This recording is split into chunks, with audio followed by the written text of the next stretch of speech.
Pues bien, vamos a empezar este día con el mensaje de hoy. Que Dios nos ayude a recibir su palabra. Siempre necesitamos del Señor para recibir su palabra. Necesitamos de su guianza, del Espíritu Santo, para que sea el que nos guíe a toda la verdad. La Biblia dice que el Espíritu de verdad nos guía a toda la verdad, el Espíritu Santo. Entonces vamos a orar, vamos a ponernos en manos del Señor para este tiempo. Señor, gracias por tu palabra esta mañana. Gracias, Señor, porque eres bueno con nosotros, porque has sido fiel hasta este día, y tu palabra, Señor, hoy viene a traer confrontación, pero ánimo también, Señor.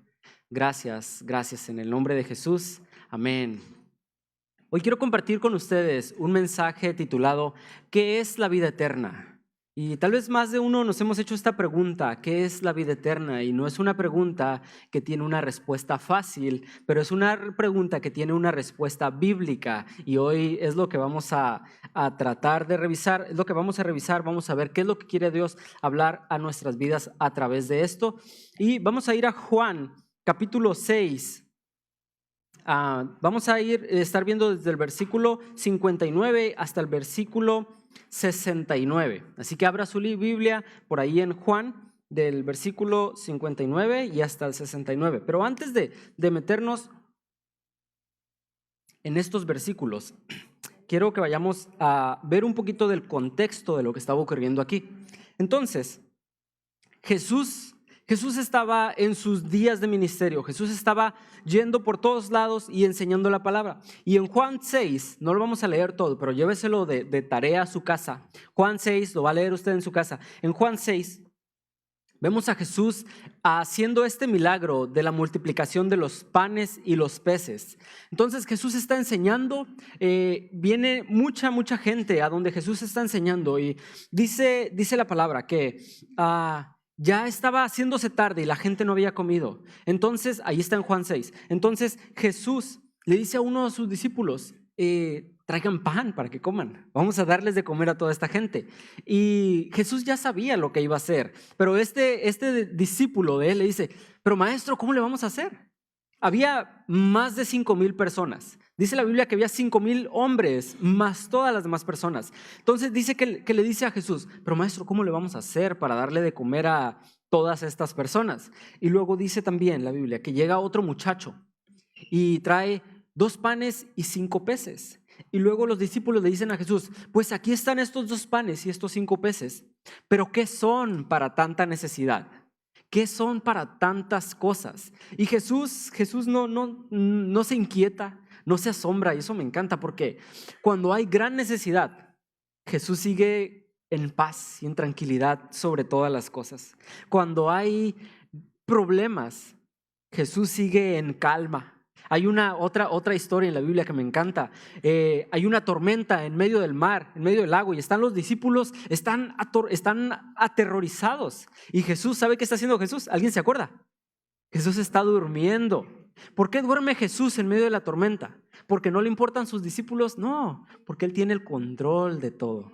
Así que si usted hoy está pasando por una tormenta y usted siente que Dios está dormido en medio de su tormenta, Dios tiene el control de todas las cosas. Dios está obrando. Y así como había más de 5,000 almas hambrientas, no solamente de escuchar la palabra, sino de comida, cuando llegan con Jesús y le ofrecen 2 peces y 5 panes, y le dice: pero ¿qué es esto para tanto? A veces así nos sentimos, ¿no? En medio de una situación tan complicada, ¿qué tanto tenemos para dar? Pero no es qué tanto nosotros damos, es qué tanto puede hacer Jesús con lo que nosotros ponemos en sus manos. Y Jesús toma esto, dice que bendijo la comida, bendijo los alimentos, y les dice a sus discípulos: comiencen a repartir. Y ellos empiezan a repartir y van, y imagínense cuánto tiempo tardaron en repartir a más de 5,000 personas. En el primer servicio les decía, yo creo que el milagro, porque Jesús les dice: díganle a todos que se sienten y luego repartan. Yo pienso que el milagro empieza desde que se sentaron todos. ¿Cómo haces para que se sienten 5,000 personas?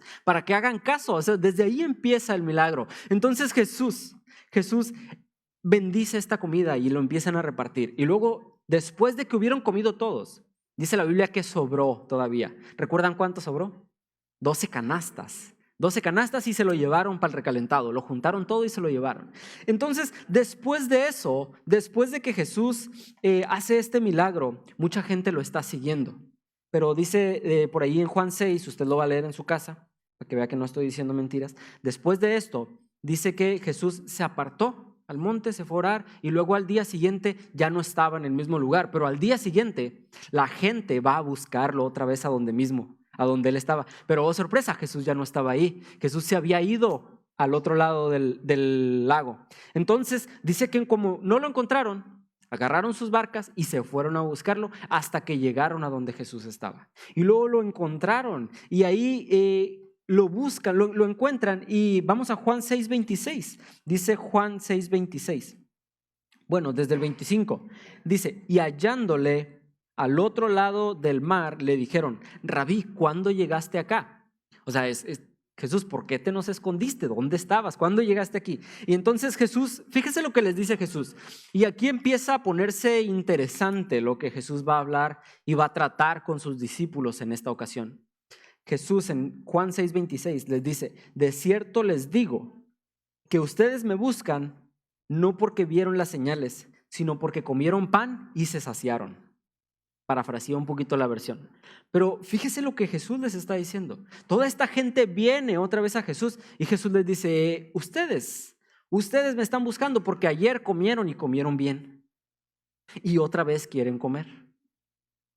Jesús, cuando vienen todos estos discípulos, a mí me encanta porque Jesús no les decía, qué bueno que vinieron otra vez, vamos a volver a darles pan y pescados. Jesús le dice, no, ustedes me están buscando no porque creen, sino porque tienen hambre o porque ayer comieron y hoy quieren volver a comer. Dice, ayer comieron pan y se saciaron. Y luego les dice, trabajen no por la comida que perece, sino por la comida que a vida eterna permanece, la cual el Hijo del Hombre les dará, porque a este señaló Dios el Padre. Y aquí Jesús comienza una confrontación a sus discípulos.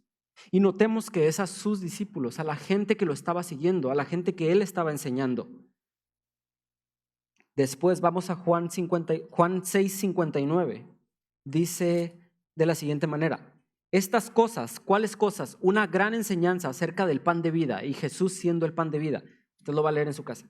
Juan 6:59 dice, estas cosas dijo en la sinagoga, entrando en Capernaum. ¿Dónde? En una sinagoga. Y después de esto, fíjese lo que dice Juan 60. Al oírlas, muchos de sus discípulos dijeron, dura es esta palabra, ¿quién la puede oír? Sabiendo Jesús en sí mismo que sus discípulos murmuraban de esto, les dijo, ¿esto les ofende? Y aquí Jesús empieza a poner interesante el asunto, porque Jesús ahora estaba enseñando en una sinagoga. El día anterior enseñó en un monte donde toda la gente se sentó y comió, pero al día siguiente está enseñando en una sinagoga donde vienen sus discípulos y lo escuchan. Y Jesús, al estar hablando todo esto, hay gente que está murmurando y dice, algunos de sus discípulos, al oírlas, muchos de sus discípulos, no era cualquier persona, eran discípulos de Jesús, gente que había estado escuchando su mensaje constantemente, que había sido enseñado por él mismo. Dice, al oírlos, muchos discípulos dijeron, dura es esta palabra, ¿quién la puede oír? Y aquí es interesante la palabra dura. Dura es esta palabra. Y cuando menciona esta palabra, no significa que sea difícil de entender, sino que es difícil de aceptar. No es que los discípulos no entendieran lo que Jesús les estaba hablando, es que ellos les era muy difícil aceptarlo. Y luego en el versículo 61, Jesús les pregunta, ¿esto les ofende? Y esto me encanta de Jesús porque confronta. Jesús no se queda nada más como en la superficie.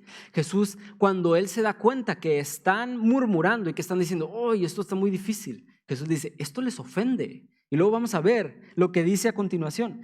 Dice, ¿esto les ofende? Pues ¿qué? Si vierais al Hijo del Hombre subir a donde estaba primero, el Espíritu es el que da vida. La carne para nada aprovecha. Las palabras que yo les he hablado son espíritu y son vida. Y aquí viene algo interesante.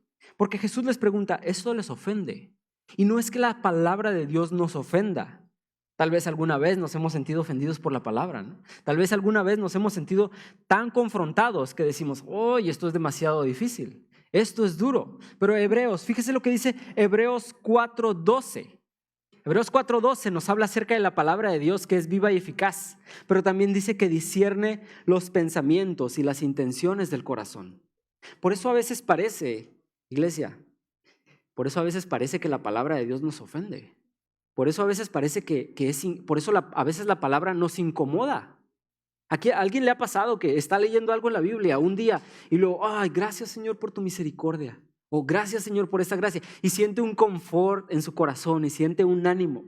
Pero al día siguiente, la misma palabra que nos trajo bendición de esa manera, trae una palabra que ¡zas! Nos llega.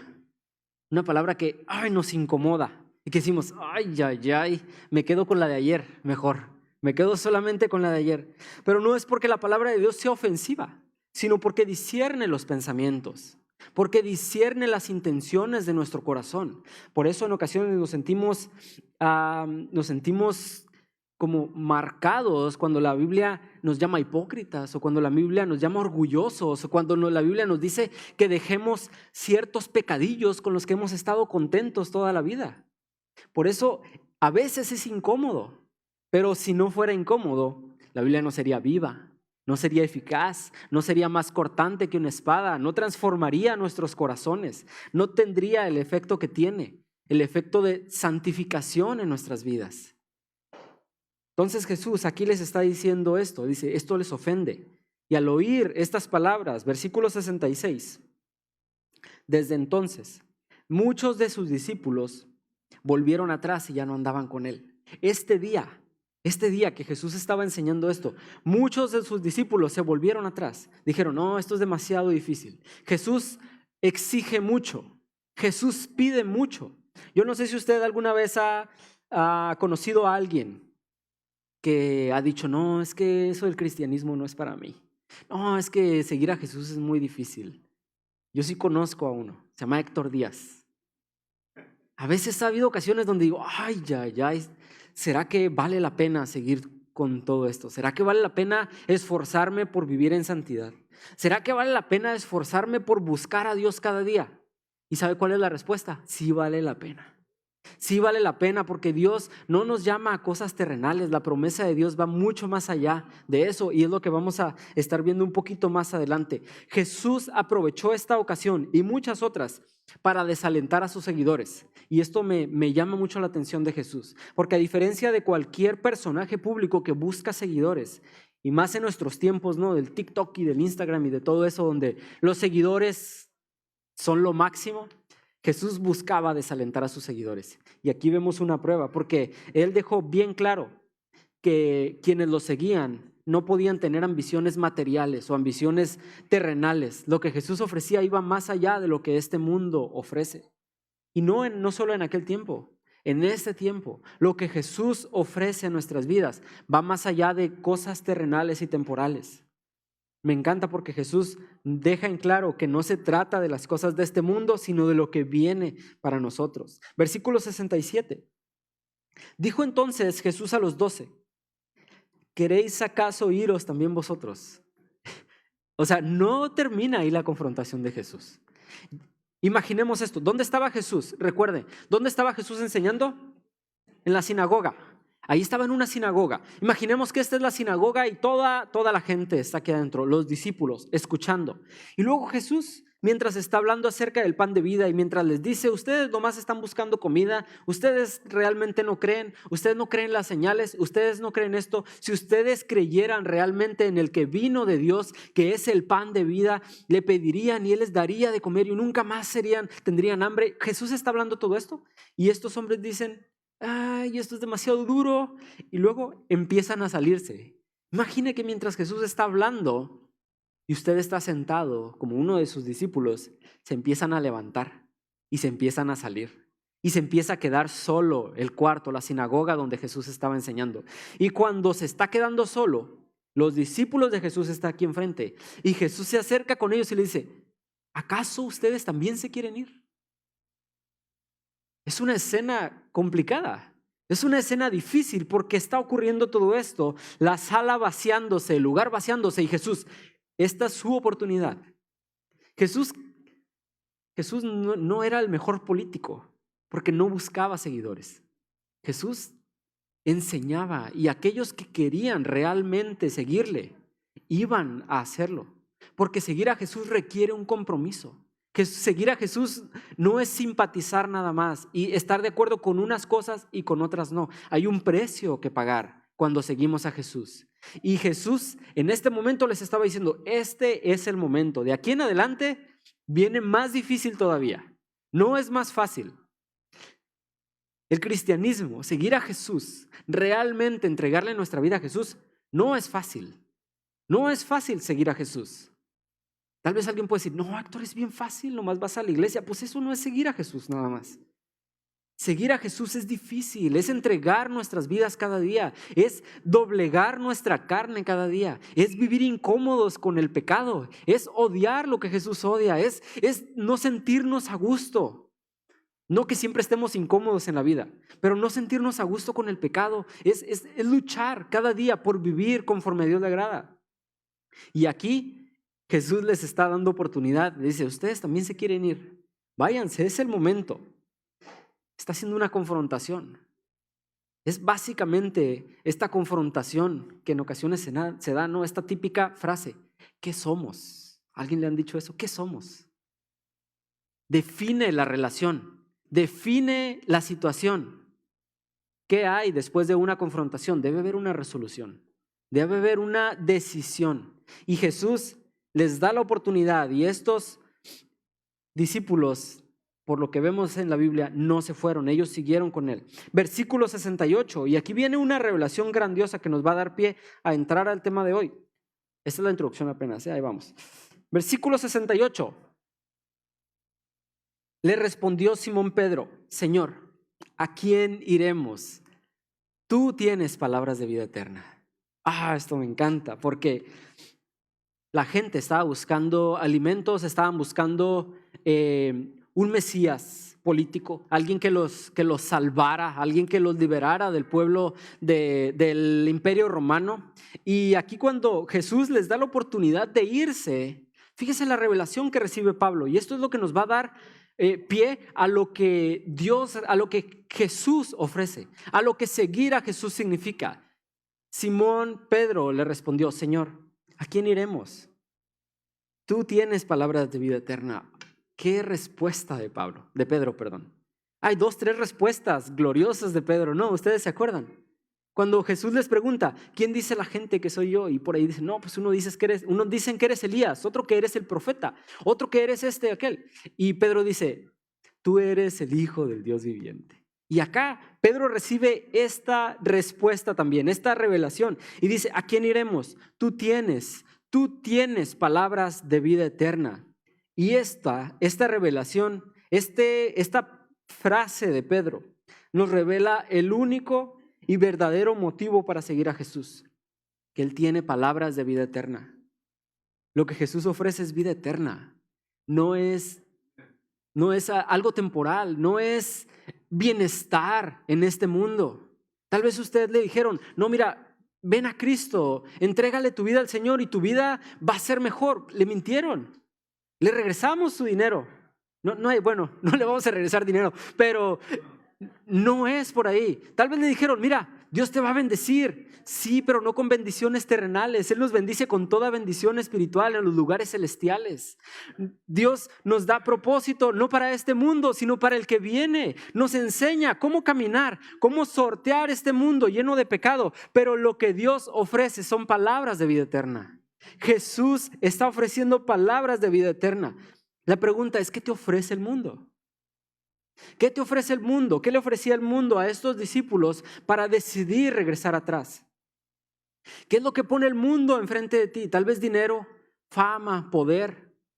¿Qué se compara eso a lo que Dios tiene para nosotros? ¿Y saben por qué muchos cristianos, discípulos de Jesús, aún en nuestros días siguen tomando el paso de regresar atrás?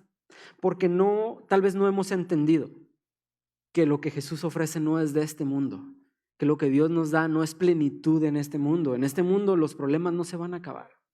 En este mundo las enfermedades no se van a acabar. En este mundo, esta semana estuve en mi casa 5 días enfermo. Y yo, ay, Señor, otra vez.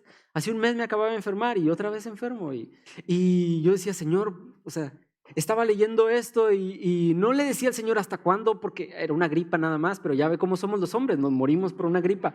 Entonces ahí estaba en mi casa con gripa y pensando, los problemas en este mundo no se acaban. Los problemas en este mundo no se acaban. Y lo que Jesús ofrece no es de este mundo, es de la vida eterna. Pedro dijo, Señor, ¿a quién iremos? ¿A quién vamos? ¿A quién va usted cuando tiene estos problemas? ¿A quién se acerca? ¿Busca soluciones en este mundo, soluciones temporales? No va a encontrar algo que perdure. Pero si vamos a aquel que tiene palabras de vida eterna, vamos a poder subsistir en este mundo. Pero ahora surge una pregunta y nos vamos a adentrar al tema de hoy. ¿Qué es la vida eterna? ¿Alguien se ha hecho esa pregunta alguna vez? ¿Qué es la vida eterna? Yo me he hecho esa pregunta. Yo me he hecho esa pregunta muchas veces. Yo crecí en la iglesia católica toda mi vida. Desde que estaba chiquitito me bauticé. No me acuerdo cuándo me bautizaron porque era bebé, pero si no, ahí lo tendría bien grabado. Pero me acuerdo de todos mis sacramentos. Me faltó la unción de los enfermos nomás. Pero ahí estaba mi primera comunión, mi confirmación. Y yo siempre creo que fui temeroso de Dios. Pero llegó un día donde en la iglesia hablaron de la vida eterna.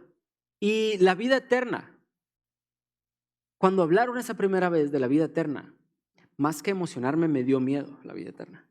La vida eterna me dio más miedo que el infierno, hermanos. La vida eterna, imagínense. ¿Por qué? Porque en mi cabeza que fue entrenada de una manera lógica, de una manera como muy para solucionar y dar soluciones a los problemas, en mi cabeza la vida eterna no era concebible porque es eterna. ¿Cómo mides la vida eterna? Me daba ansiedad simplemente pensar así de, pero ¿cuánto tiempo? Yo preguntaba, ¿cuánto tiempo es la vida eterna? Y me decían, pues es para siempre. Y yo, es que no hay algo que pueda ser para siempre. Y yo así, y me causaba algo muy difícil de explicar y muy difícil de entender. En inglés hay una palabra que se dice cringe, me daba cringe, así como me daba ansiedad simplemente pensarlo. Entonces, después entendí un poquito más acerca de la eternidad. Y entendí que la eternidad no era solamente estar en un plano existencial que nunca iba a terminar, sino que iba a ser con Dios. Entonces la eternidad dejó de darme más miedo que el infierno, porque ahora no iba a estar con el diablo, iba a estar con Dios. Pero de todos modos era difícil para mí aceptar la eternidad, porque si es que como ahora el problema no era el tiempo, pude solucionar lo del tiempo. Realmente no lo solucioné, pero lo acepté. Pude aceptar lo del tiempo, pero ahora mi pregunta era, ¿y qué vamos a hacer? Porque un niño siempre pregunta, no, ¿qué vamos a hacer? ¿Qué vamos a hacer? Ya merito, ¿qué vamos a hacer? Entonces mi pregunta era, ¿y qué vamos a hacer en la eternidad? Y no, pues vamos a estar con Dios. Y yo, ¿pero qué vamos a hacer? Y era mi problema, ¿qué vamos a hacer en la eternidad? Y bueno, después acepté también. Fue suficiente decir, vamos a estar con Dios en la eternidad. Voy a estar ahí. Y después surgieron más preguntas acerca de la eternidad. Y aún después de 18 años, cuando vengo a conocer a Cristo a mis 18 años, que me hablan de la eternidad, comienzo a recibir como este entendimiento de qué es la vida eterna. Pero no fue hasta que un día, leyendo la Biblia, en Juan 17, Jesús nos dice qué es la vida eterna. Jesús mismo dice qué es la vida eterna. Y aquí hay algo clave. Cuando la Biblia nos habla de algo y nosotros tenemos preguntas o dudas acerca de ese algo que está en la Biblia, la misma Biblia nos da la respuesta acerca de esas cosas. La Biblia explica a la Biblia. Usted puede buscar en Google, lo puede googlear, pero busque algo que lo lleve a la Biblia.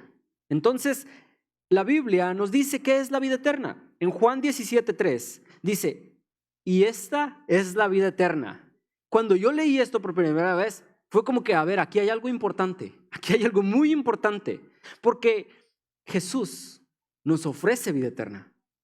La Biblia dice que por medio de Jesús nosotros podemos tener una comunión con Dios y la seguridad de la vida eterna. Pero cuando yo leí esto, dije, ok, aquí hay algo importante, vamos a detenernos. ¿Qué es la vida eterna? Jesús dice, y esta es la vida eterna, que te conozcan a ti, el único Dios verdadero, y a Jesucristo a quien has enviado. Entonces, vemos que la vida eterna se reduce a una cosa, a una persona, y es Dios y su Hijo Jesucristo. Y la vida eterna consiste en esto, que te conozcan a ti. La palabra que Jesús está utilizando para conozcan aquí se refiere a un conocimiento experimental, un conocimiento vivo, no es un conocimiento teórico. Porque ¿de qué nos sirve 1 año, 2 años, 3 años de seminario? No tengo nada en contra de seminarios, yo estoy en uno. Pero lo que un seminario me va a enseñar, lo que un libro me va a enseñar acerca de Dios, no puede resumir lo que Él es. No puede resumir. Lo único que nos guía, y no es solamente que nos resuma o nos enseñe, sino que nos guía a Dios, es su palabra. Y Jesús dice, esta es la vida eterna, que te conozcan a ti, el único Dios verdadero. Y es un conocimiento continuo, es un conocimiento que no se acaba, es un conocimiento que no nos graduamos nunca. Nunca nos graduamos. A mí me tomó como, ¿cuántos años son en total cuando terminas la universidad? Como 18 años, ¿no? Más o menos. Desde que empiezas en la primaria, 6 y luego 6 más y otros 4, 18, 16 años. Y según yo sé algunas cosas. Pero de Dios nunca, del conocimiento de Dios nunca nos graduamos. Es un conocimiento continuo y en esto consiste la vida eterna. La vida eterna no es algo que va a pasar cuando muramos solamente. La vida eterna comienza desde el día que nosotros entregamos nuestras vidas a Jesús con el conocimiento de que Él es nuestro Salvador. Ahí empieza la vida eterna. Hay un pasaje en Isaías.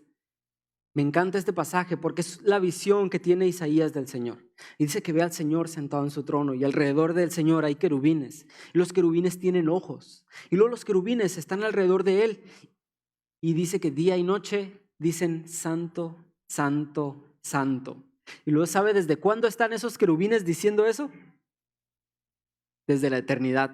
¿Y sabe hasta cuándo lo van a hacer? Hasta la eternidad.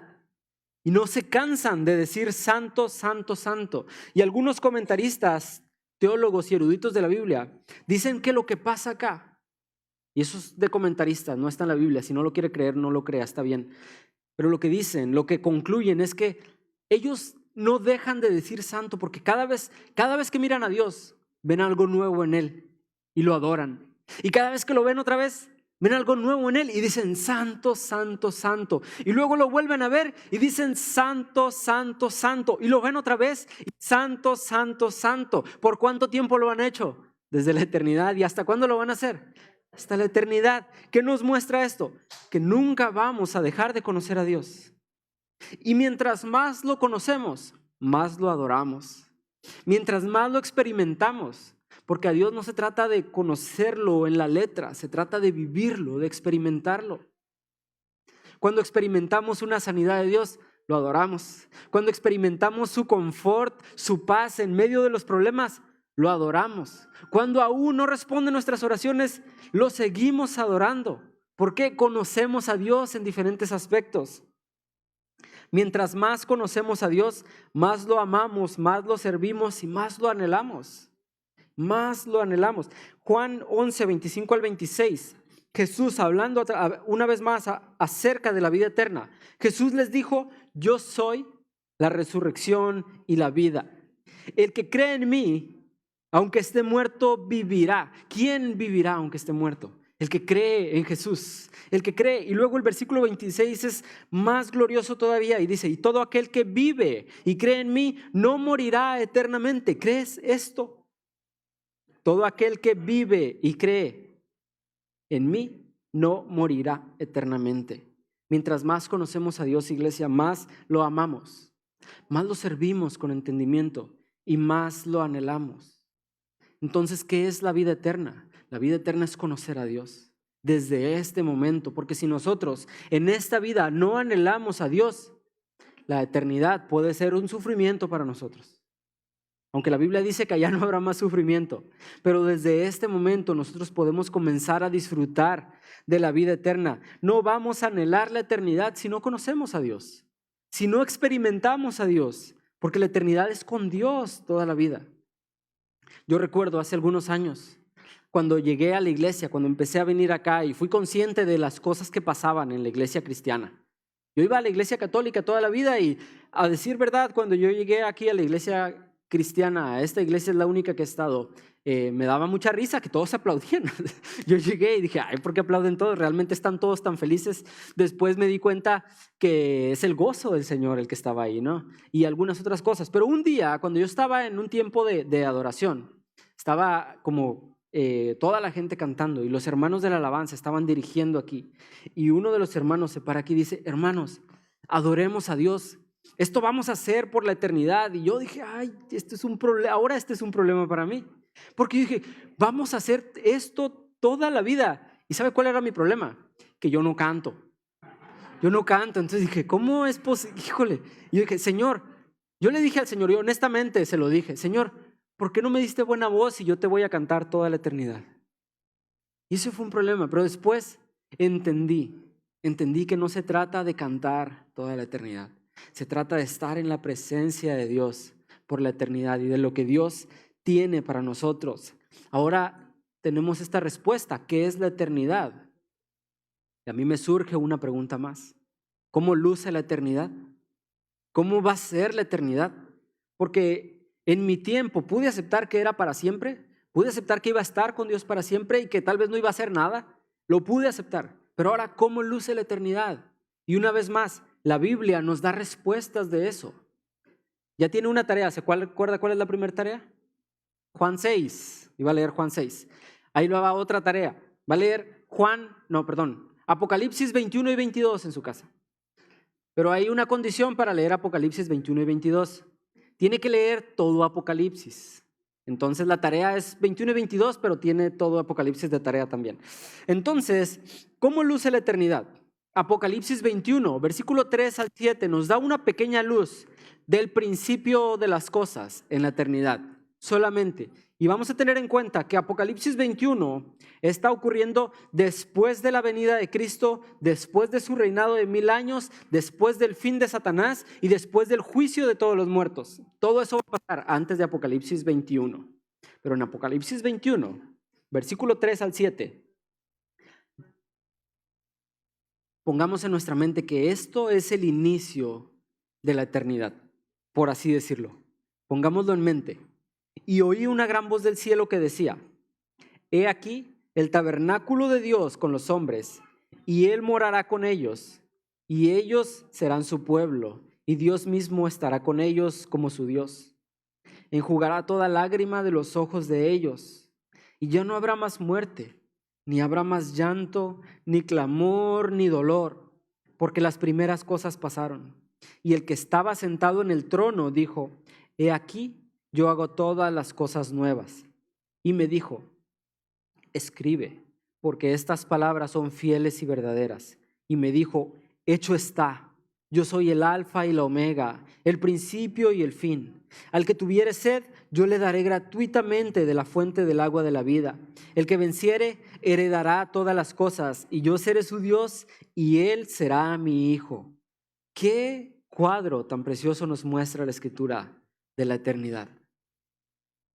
Nada más analicemos esto. Dice, he aquí el tabernáculo de Dios con los hombres. ¿Les suena esta pregunta, tabernáculo, esta palabra, tabernáculo? ¿Recuerdan en dónde más se menciona en la Biblia? Todo el Antiguo Testamento está lleno del tabernáculo. ¿Por qué el tabernáculo? ¿Y por qué ahora Dios? En Apocalipsis, cuando Él está viniendo, cuando el Padre está viniendo, descendiendo con la nueva Jerusalén y trayendo su reino, bajando en su reino, ¿por qué menciona un tabernáculo? Recordemos, en el Antiguo Testamento hay un tabernáculo. ¿Y el tabernáculo? ¿Para qué se instituyó el tabernáculo en este mundo? ¿Para qué fue dado? Nos regresamos hasta Génesis. Génesis capítulo 1, versículo 1. En el principio, Dios creó los cielos y la tierra. Hay dos versículos que la mayoría de los cristianos no sabemos. Juan 3:16 y Génesis 1:1. Porque cada año iniciamos Génesis, ¿verdad? Génesis 1:1. Entonces, en el principio Dios creó los cielos y la tierra. Pero después de crear los cielos, Dios crea separa la luz de las tinieblas, crea la tierra y crea el mar, crea las plantas, crea a todos los animales, los pone en el mundo y luego crea al ser humano en el día 6. En el día 6 forma al ser humano de la tierra, dice que usa el polvo de la tierra, hace barro, los forma, sopla aliento de vida, después pone al hombre a gobernar sobre todas las cosas, ve al hombre solo y dice, no es bueno que el hombre esté solo, pone animales y luego dice, no es bueno que el hombre esté solo, duerme al hombre, le saca una costilla, forma a la mujer, se la da a Adán. Ya le resumí Génesis. Entonces, cuando Dios hace esto, Dios tiene una intención y Dios tiene un propósito. Con esto vamos a ir aterrizando ya para concluir. Dios tiene un propósito.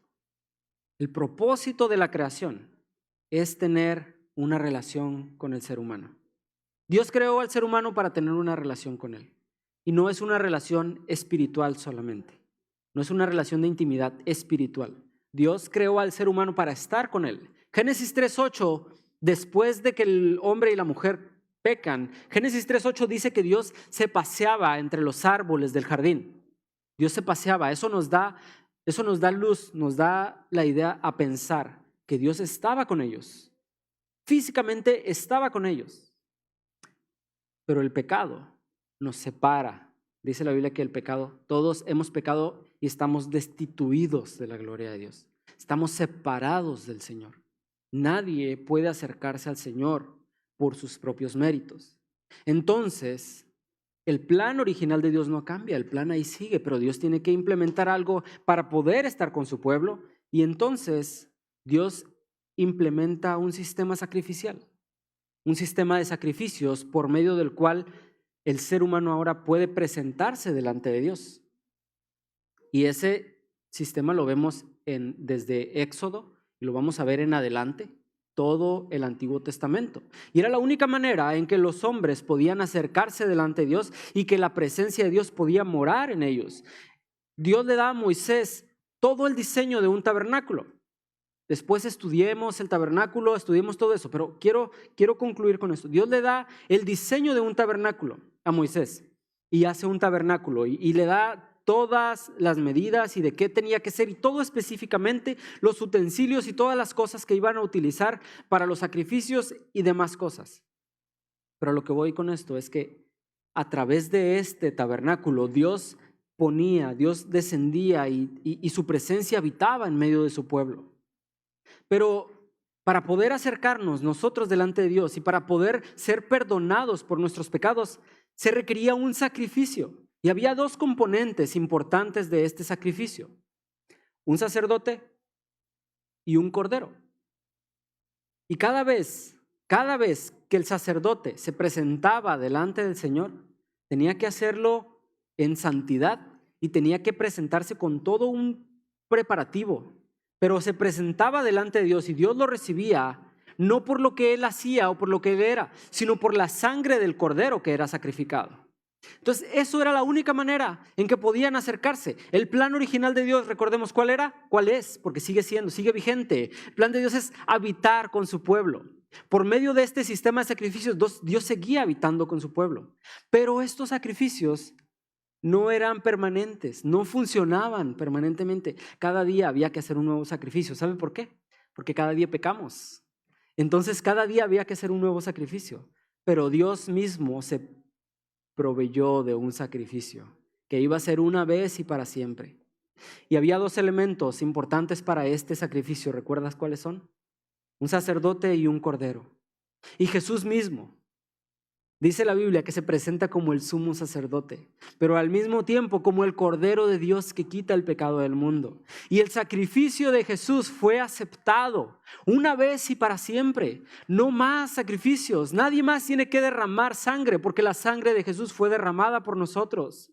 Y entonces el plan original de Dios que sigue vigente ahora por medio de la sangre de Jesús nos permite a nosotros disfrutar su presencia, acercarnos una vez más delante de Él y por medio de su Espíritu Santo, Él ahora mora en nosotros y Él hace tabernáculo. La palabra que en uno de los evangelios, disculpen que no les doy la referencia completa, pero donde se refiere a que el Espíritu mora en nosotros, Es la misma palabra a la cual se refiere de hace tabernáculo con nosotros. Quiere decir que acampa con nosotros, que está con nosotros.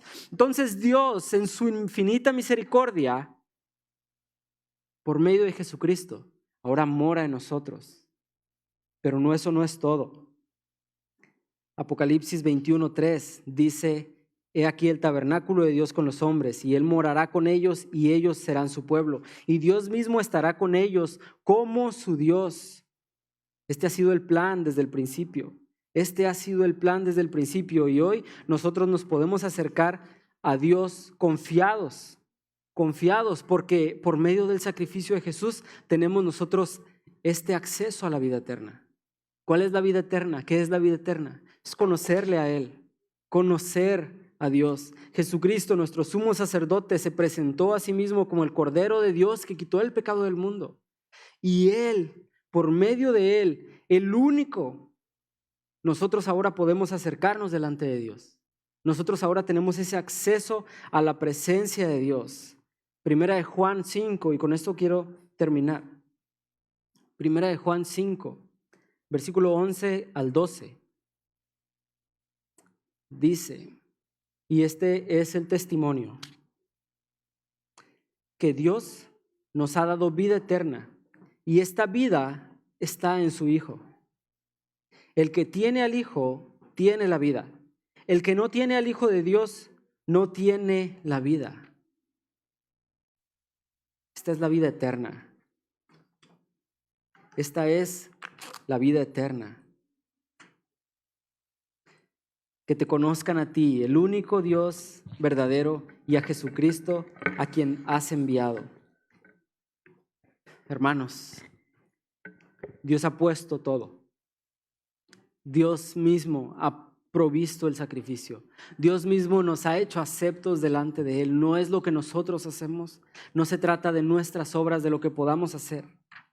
Pero hoy el Espíritu Santo, al igual que como aquellos discípulos en aquel día, nos confronta. Tal vez alguno de nosotros hemos experimentado en algún lugar, en algún momento de nuestras vidas, que es difícil caminar con Jesús. Yo les mentiría si les dijera que yo nunca lo he experimentado. Es difícil. Tal vez hasta hemos pensado en decir, esto es demasiado duro, voy a darme la vuelta y voy a seguir mi camino.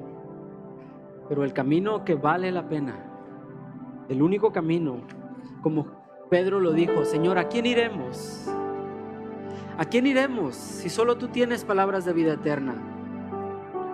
Tal vez hoy usted llegó aquí pensando, ¿realmente vale la pena?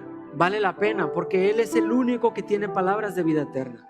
Él es el único que nos ofrece la oportunidad de una vida eterna, de conocer a Dios, de estar con Él. Apocalipsis 21:3 dice, el tabernáculo de Dios con nosotros. Versículo 4 dice, Él enjugará toda lágrima de los ojos de ellos y ya no habrá muerte. Tal vez en este mundo todo ha sido lágrimas y llorar, pero en la vida eterna no habrá más muerte y más lágrimas. Ni habrá más llanto, ni clamor, ni dolor, porque las primeras cosas pasaron. Y esto es impresionante. Esto es impresionante, y con esto quiero animarle a terminar este tiempo adorando, porque dice, las primeras cosas pasaron. Esto que vivimos en este mundo son las primeras cosas. ¿Qué es lo que tiene Dios preparado para nosotros? No lo sabemos. Solo Él lo sabe, pero estas son las primeras cosas. Y aquí en este mundo Dios nos da la oportunidad de acercarnos a Él y de entregarle nuestras vidas. Primera de Juan 5:11 al 12 dice que Dios nos ha dado vida eterna y esta vida está en su Hijo. Pero hay una observación. Versículo 12 lo dice: el que tiene al Hijo tiene la vida. El que no tiene al Hijo de Dios no tiene la vida. En aquel día, cuando el Padre descienda y venga a hacer tabernáculo con nosotros, dice Apocalipsis 21:7 que los que vencieron tendrán acceso. ¿Sabe quiénes son los que vencen? Los que tienen al Hijo. Porque no se trata de lo que nosotros hacemos, no se trata de nuestra victoria, Se trata de la victoria del Hijo. La victoria de Jesús es la que nos hace aceptos delante del Padre. ¿Qué es la vida eterna? Entonces, es conocer a Dios. Y desde hoy podemos conocerle. Y si hemos de adorarle por la eternidad, quiero invitarle a que este día terminemos nuestro tiempo adorando como lo vamos a hacer por la eternidad, pero con un entendimiento de qué se trata, de quién es Él y por qué lo adoramos. Señor, gracias por tu palabra. Gracias porque tú, Jesús, el Rey de vida eterna, el único que pudo presentarse delante del Padre y cumplir con este sacrificio perfecto. Hoy queremos terminar este tiempo adorándote, Señor, adorándote. Y hoy quiero pedirte, Padre, si hay alguno de los que estamos aquí que no tiene al Hijo y no tiene la vida, Señor, este día pueda entregar su vida a ti, pueda reconocer su pecado delante de ti y pueda recibir la vida eterna, Señor. Pueda recibir la vida eterna y desde hoy comenzar a disfrutar, Señor, una eternidad contigo.